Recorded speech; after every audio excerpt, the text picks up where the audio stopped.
আসসালামু আলাইকুম বন্ধুরা, এখন কিন্তু বাজারে পাকা আম পাওয়া যাচ্ছে।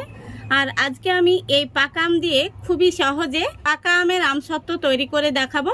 আর একদম দোকানের মতো পারফেক্ট হবে, 100% আপনাদের কথা দিচ্ছি।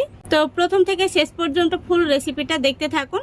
রেসিপিটা যদি ভালো লেগে থাকে অবশ্যই লাইক, কমেন্ট, শেয়ার করবেন এবং চ্যানেলটিকে সাবস্ক্রাইব করে অল নোটিফিকেশানটি অন করে সঙ্গে থাকবেন।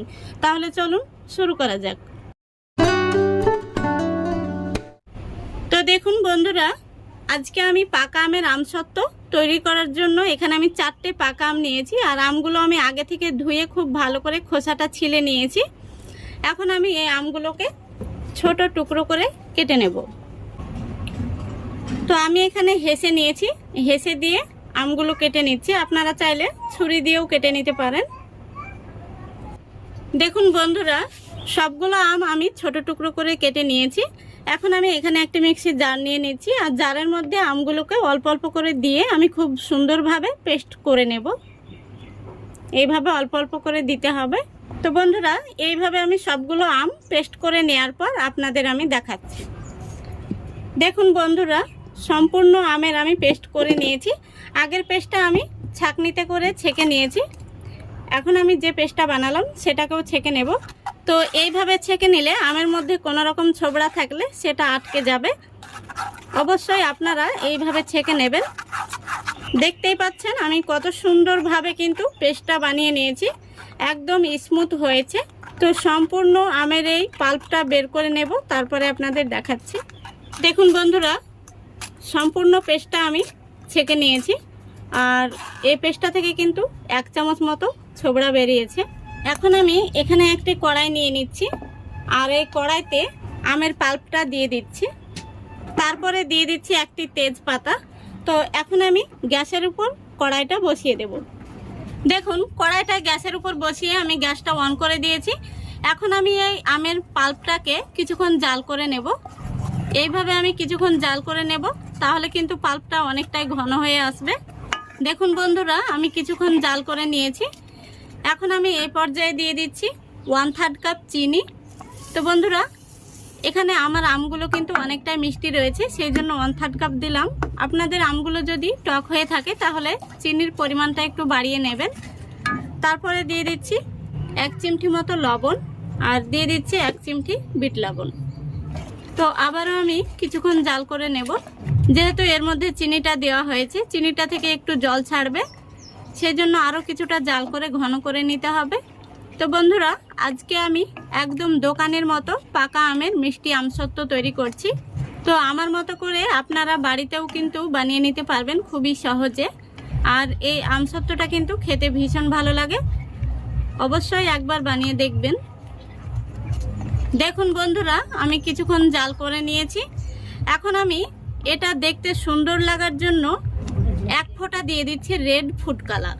ফুড কালারটা দেওয়ার পরে আমি খুব সুন্দরভাবে মিশিয়ে নিচ্ছি। আপনারা চাইলে স্কিপ করতে পারেন, ফুড কালার না দিলেও কিন্তু এটা খেতে ভালো লাগে। এটা জাস্ট দেখতে সুন্দর লাগার জন্য।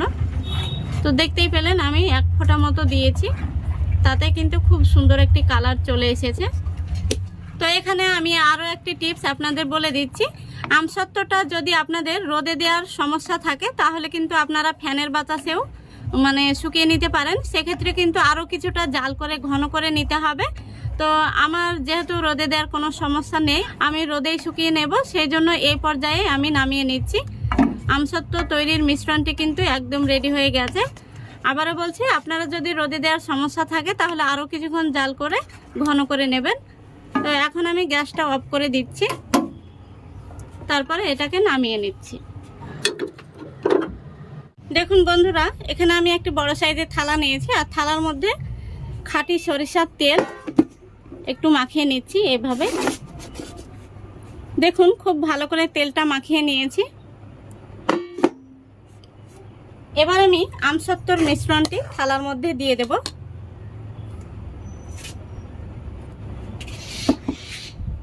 তারপরে এইভাবে থালাটাকে ধরে ঘুরিয়ে ঘুরিয়ে গোল করে নিতে হবে।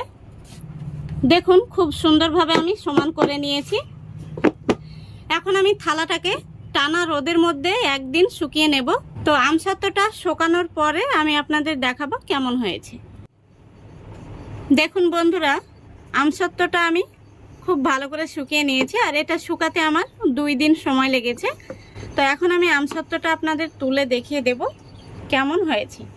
একটি ছুরি দিয়ে আমি আমসত্ত্বরের সাইডটা ছাড়িয়ে নিচ্ছি। দেখুন আমসত্ত্বটা কত সুন্দরভাবে উঠে আসছে,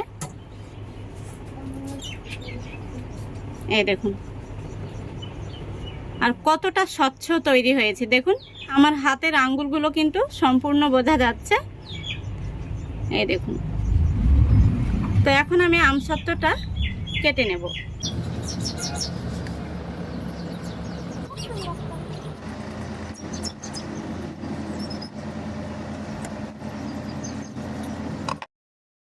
এখন আমি আমসত্ত্বটা রোল করে দেখিয়ে দিচ্ছি কত সুন্দর হয়েছে। দেখুন দেখতে কত সুন্দর হয়েছে রোলটা। তো বন্ধুরা, এইভাবে আপনারা আমসত্ত্ব বানিয়ে যে কোনো কাচের জারে সংরক্ষণ করে সারা বছর কিন্তু রাখতে পারবেন। আপনারা চাইলে বাজারে যে আমসত্ত্বটা পাওয়া যায় সেটাকে আমরা ম্যাঙ্গো বার বলে থাকি, তো সেরকম করেও কিন্তু আপনারা কেটে নিতে পারেন।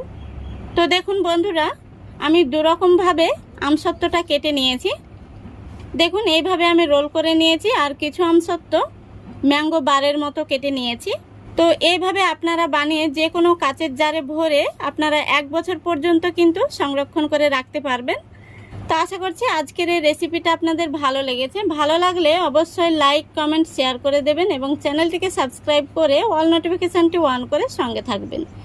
আজকের মতো এখানেই বিদায় নিচ্ছি। সবাই ভালো থাকবেন, সুস্থ থাকবেন। খোদা হাফেজ।